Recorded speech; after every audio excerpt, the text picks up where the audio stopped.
Recore Man. Hey, Nash and Oliver, did you see that LA Knight was the number 4 merchandise seller in June? Only Roman Reigns, Cody Rhodes, and Stone Cold topped his numbers. I think it's quite impressive since he's been presented as a mid-carder on TV, like you mentioned. He did not appear on either Raw or SmackDown this week. Did you think this should have an effect on a wrestler's position on the card? So he was 4. No, I thought he was 5th. Was it 4? Well, I'm sure we'll get it up on the screen in a minute. Anyway, he was followed immediately by the NWO. Right? The NWO. So he was so over that he passed an NWO that's been together since 1996 and hasn't been on television in any capacity since. Let me see if I'd wear any of these. See, why would they make a yellow shirt? Nobody's gonna wear a yellow shirt.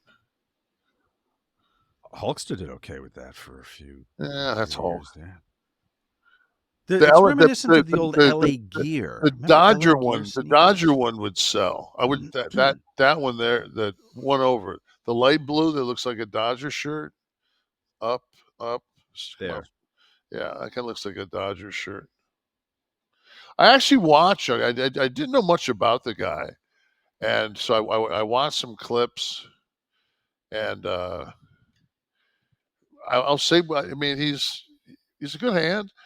The one thing and this is, probably the most important thing is he has some high impact finishing moves, and he really does an excellent job of always, not occasionally, not 90% of the time, but always making sure that he tucks that person's head and lays them flat.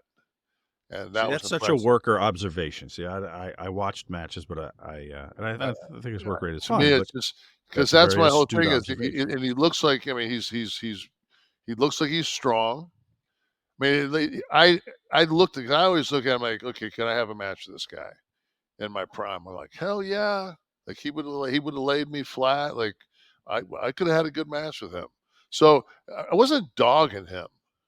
Everybody's like, my whole thing was, I don't think people understood that was the first time that that my eyes and what I thought I never saw him as Elijah Burke, or is that his name? Eli Burke, was it? Eli Burke. I never saw him. I didn't see him as that.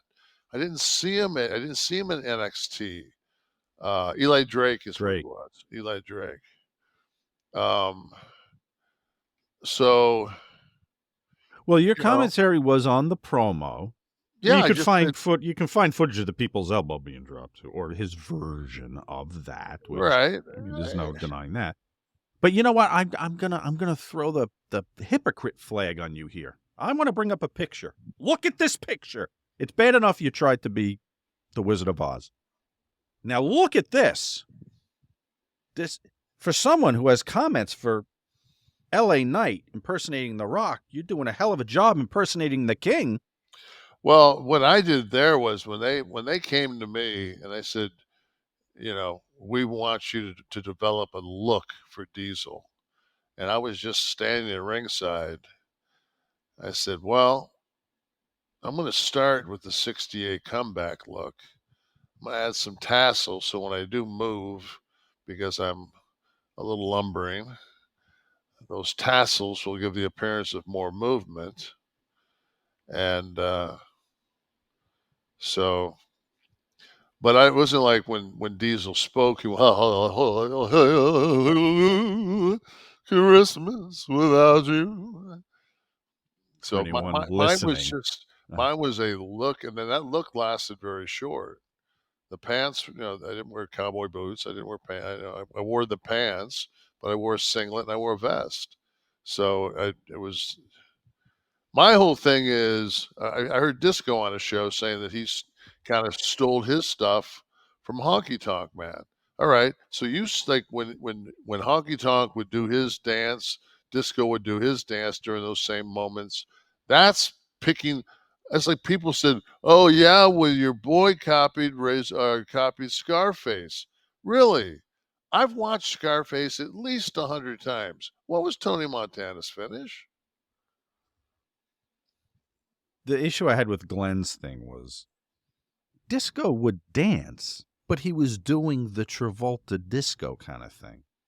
Honky was doing that shake his ass Shake, a little rattle, bit or and whatever. roll. Yeah, whatever he was doing there. And the characters were nothing alike. He didn't speak like him. He didn't use any phraseology. He didn't use finishers or any other moves that Honky did. So that's what you call maybe homage, maybe. Or maybe if you just put one little thing in there, you call, oh, I'm paying homage to whoever. And I've always said that my first look was geared towards what I thought was one of the more iconic looks, but that wasn't Elvis's look.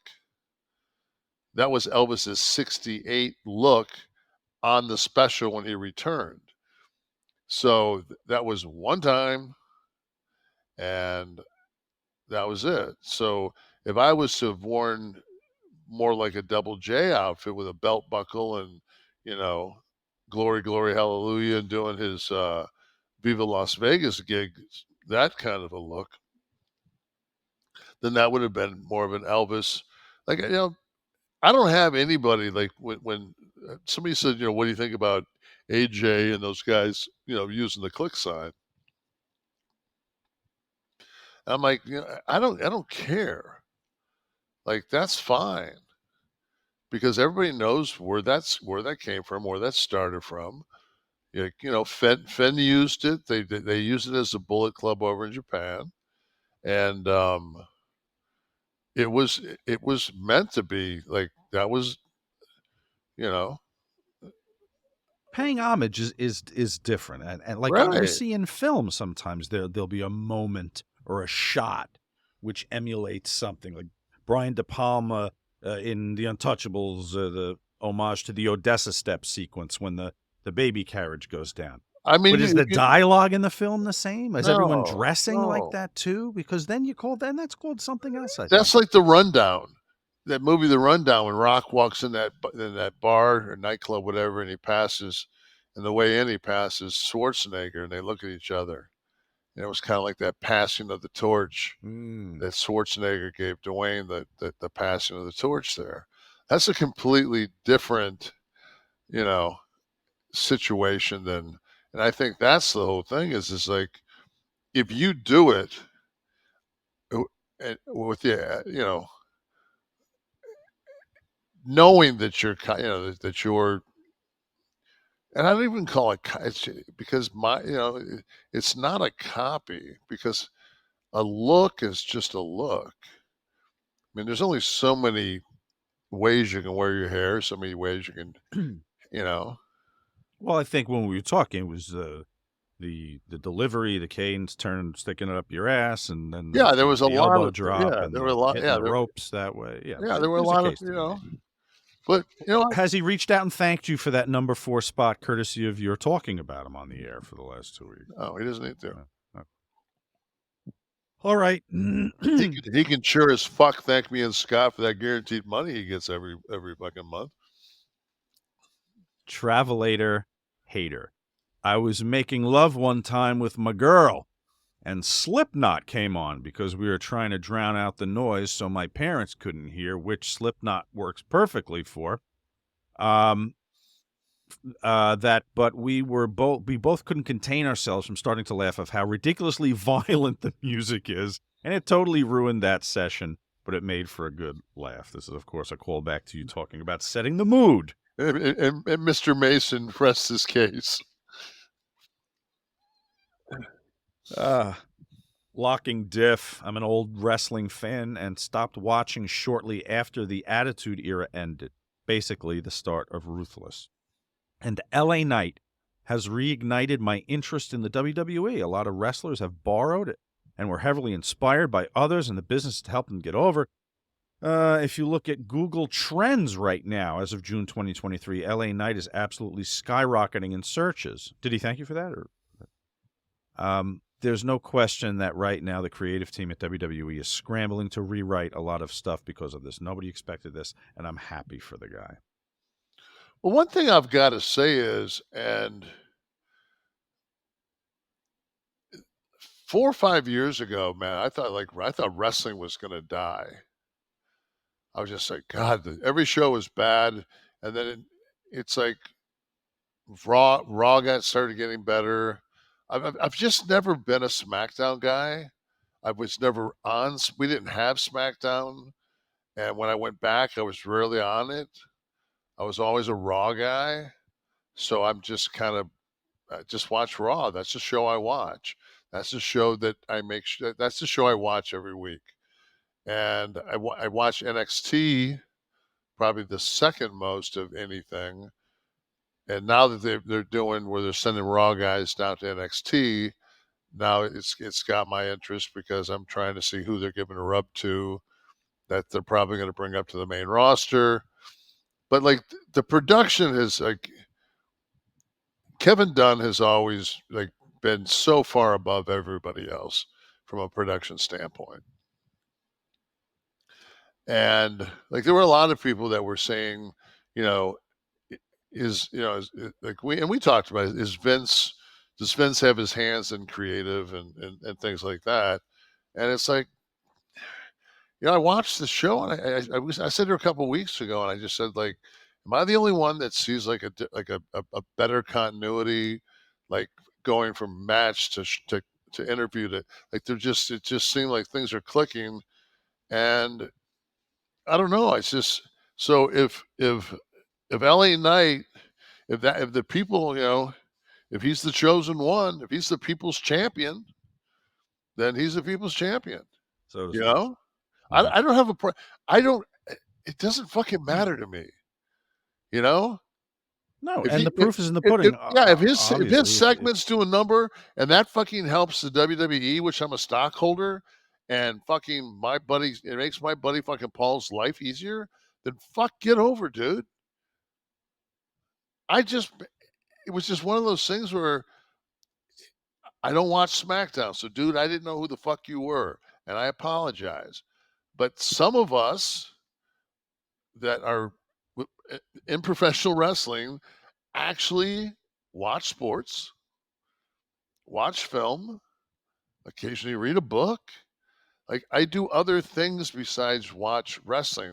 There's 394 hours of wrestling on television a week. I just can't do it. well, he's and I think in his statement, which we read last week, he's not denied steering away from aspects of Rocky and Steve. Right? I mean, I think he kind of admitted to it. So there's no big story there. But Now, okay, now it so the becomes olive branch is now it becomes a situation where do you have the balls? Do you have the fucking balls, LA, to fucking go out there and smash 2 fucking beers in the corner and drink them? That's where I'm at. it's coming. Probably Gotta do coming. that. You gotta be if you're gonna nudge your bear, baby. Come on.